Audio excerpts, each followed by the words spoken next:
Hello, कैसे हैं आप? आज मैं आपको सीपी के अंदर यानी कि कॉमर्स प्रैक्टिस में आप अपनी ब्लॉक टीचिंग की डायरी किस प्रकार से बनाएँगे, वो मैं आपको बता रही हूँ। जैसा कि आप जानते ही होंगे कि ब्लॉक टीचिंग आप क्यों करते हैं? ब्लॉक टीचिंग का उद्देश्य क्या है? अगर यदि एक लाइन में आपको मैं समझाऊँ तो इस तरह से आप समझिए, ब्लॉक टीचिंग का उद्देश्य है विद्यालय के वास्तविक वातावरण से जो स्टूडेंट है, प्यूपिल टीचर है, उसको परिचित करवाना कि किस प्रकार से विद्यालय के अंदर कार्य किया जाता है, उसको वो अनुभव होना चाहिए।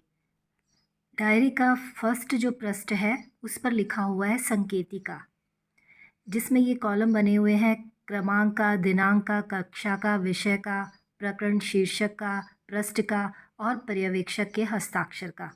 तो आप ब्लॉक टीचिंग के अंदर जिस दिन आप जो भी पाठ्य योजना बना रहे हैं, आप डेली आप डेट डालेंगे, जो प्रकरण है वो लिखेंगे और उसके पश्चात पृष्ठ संख्या लिखने के पश्चात आप पर्यवेक्षक के हस्ताक्षर करवाएंगे।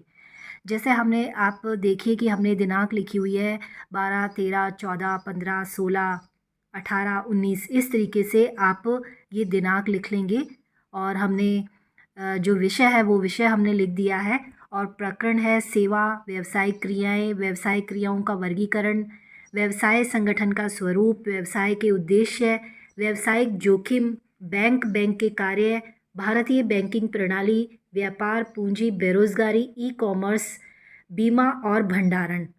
तो इस तरीके से आपको कुल मिलाकर 15 जो है ब्लॉक टीचिंग के अंदर आपको 15 पाठ्य योजनाएं बनानी है। ठीक है, इस तरह से आपने पृष्ठ संख्या भी लिख दी है। अब आपको पूरे जो है टॉपिक के नाम पता चल गए होंगे। अब मैं सिर्फ कुछ ही पाठ्य योजना आपको बताऊंगी। जैसे कि हमने पहली जो पाठ्य योजना ली है वो व्यावसायिक क्रियाएं हैं। यहाँ पर हमने व्यावसायिक क्रियाओं का पूर्व ज्ञान लिख दिया है और प्रस्तावना प्रश्न बनाए हैं। ये आप 4 प्रस्तावना प्रश्न बना लेंगे, उद्देश्य कथन लिखेंगे और व्यावसायिक क्रियाओं का जो है ये पाठ्य योजना यहाँ पर शुरू हो जाएगी। प्रस्तुतिकरण के अंदर हमने पहला जो है शिक्षण बिंदु लिखा है व्यवसाय की अवधारणा और ये हमने प्रश्न बना लिए हैं व्यवसाय की अवधारणा से संबंधित। उसके पश्चात हमने जो दूसरा शिक्षण बिंदु लिया है वो व्यावसायिक क्रियाओं की विशेषताएं देखिए और उसके प्रश्न और उत्तर लिख दिए हैं। फिर तीसरा हमने शिक्षण बिंदु लिया है व्यवसाय की रोजगार व पेशा से तुलना। ठीक है, फिर उसके पश्चात हमारा अगली जो पाठ्य योजना है वो व्यावसायिक क्रियाओं का वर्गीकरण। ये हमने यहाँ पूर्व ज्ञान के पश्चात प्रस्तावना प्रश्न, उद्देश्य कथन और पहला हमारा शिक्षण बिंदु है उद्योग। उद्योग से संबंधित हमने ये प्रश्न और उत्तर बना लिए हैं। फिर उसके पश्चात हमने दूसरा लिखा है वाणिज्य। वाणिज्य से संबंधित हमने प्रश्न और उत्तर बना लिए। तीसरा हमने शिक्षण बिंदु लिखा है व्यवसाय की सहायक क्रियाएं। ये हमने इसके प्रश्न और उत्तर बना लिए हैं, इसी प्रकार से आप बना लेंगे।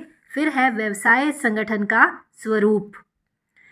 जैसा कि हमने ये प्रस्तावना प्रश्न बनाए हैं, एक व्यवसाय जो एक ही व्यक्ति द्वारा किया जाता है कहलाता है एकल व्यवसाय। एक से अधिक व्यक्तियों द्वारा किया जाने वाला व्यवसाय है साझेदारी।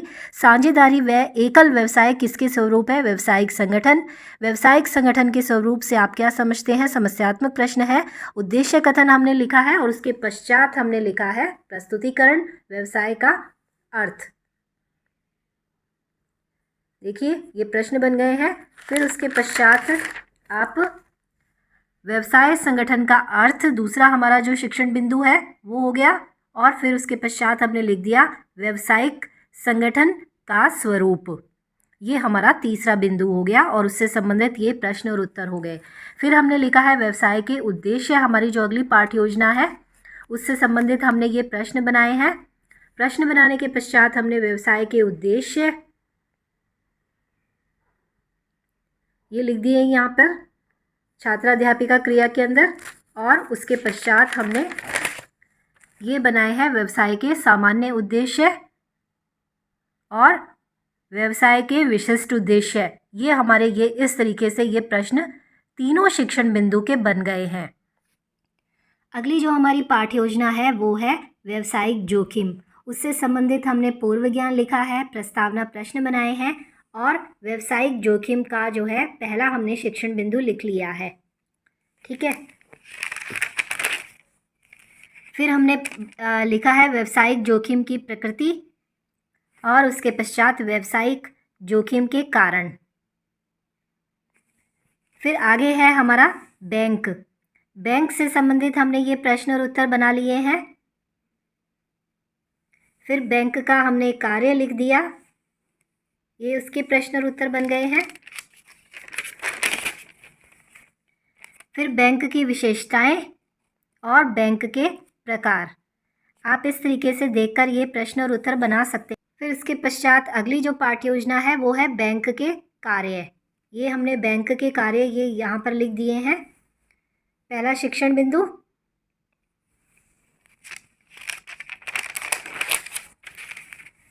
फिर उसके पश्चात दूसरा शिक्षण बिंदु बैंक के कार्यों का वर्गीकरण और बैंकों का महत्व।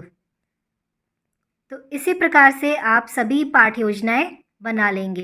अध्यापक उपस्थिति है यहाँ पर, जैसा आप देख रहे हैं सभी अध्यापकों के नाम हैं, उनकी योग्यता है और उनके आने और जाने का समय, और उसके पश्चात जो है यहाँ पर उनकी उपस्थिति कितनी है, आकस्मिक जो है अगर यदि सार्वजनिक अवकाश हैं तो वो, और यदि कभी वो अनुपस्थित रहे हैं तो वो यहाँ पर इस तरीके से मार्क किए जाता है।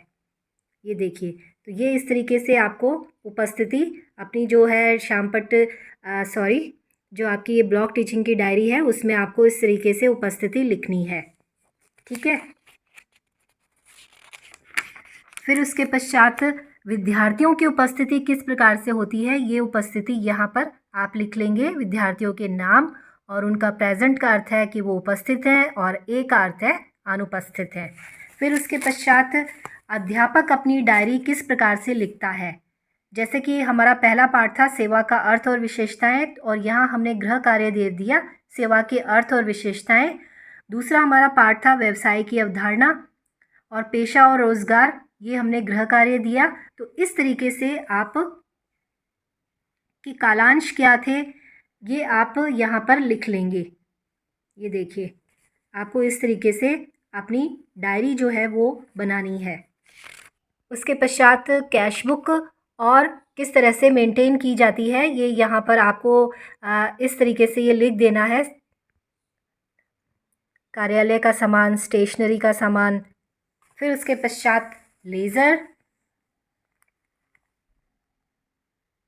किराया है, कार्यालय का है, ये समस्त जो पूर्तियाँ हैं वो आप इस तरह से लिख लेंगे। फिर उसके पश्चात स्टेशनरी का सामान, कौन कौन से स्टेशनरी का सामान की हमें कार्यालय के अंदर ज़रूरत होती है वो सारा सामान हमने लिख दिया। एक स्टूडेंट का प्रोग्रेस रिपोर्ट किस प्रकार से बनती है, जिसमें उसके माता पिता का नाम और अभिभावक का नाम और एड्रेस आपको लिखना है, दूरभाष लिखना है, उसकी जो है उपस्थिति कितनी रही। इसके अलावा जो है सामयिक परीक्षा, अर्धवार्षिक परीक्षा, और इसके अलावा जो है उसकी शारीरिक स्वास्थ्य शिक्षा, कंप्यूटर शिक्षा, कला शिक्षा में उसके क्या मार्क्स रहे, ये सारे जो है आपको यहाँ पर एंट्रीज़ करनी है।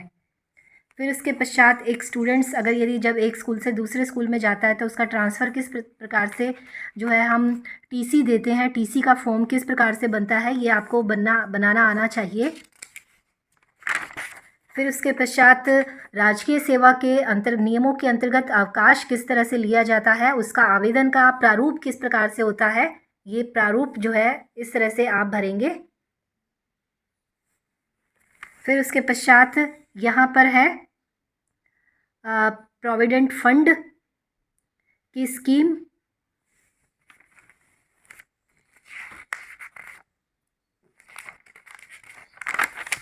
और जो जनरल प्रोविडेंट फंड का जो डिडक्शन है वो किस प्रकार से होता है, ये डिडक्शन का जो है हमने भर दिया है।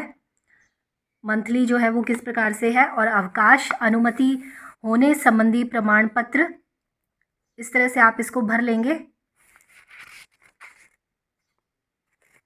और लास्ट के अंदर जो है आपको ये समग्र प्रतिवेदन लिखना है कि आपने इस तारीख को आपने इंटर्नशिप ज्वाइन किया, कार्यभार ग्रहण किया और प्रथम सप्ताह में आपने क्या किया, द्वितीय सप्ताह के अंतर्गत आपने क्या काम किया और तृतीय सप्ताह के अंदर और चतुर्थ सप्ताह के अंतर्गत आपने किस प्रकार से काम किया।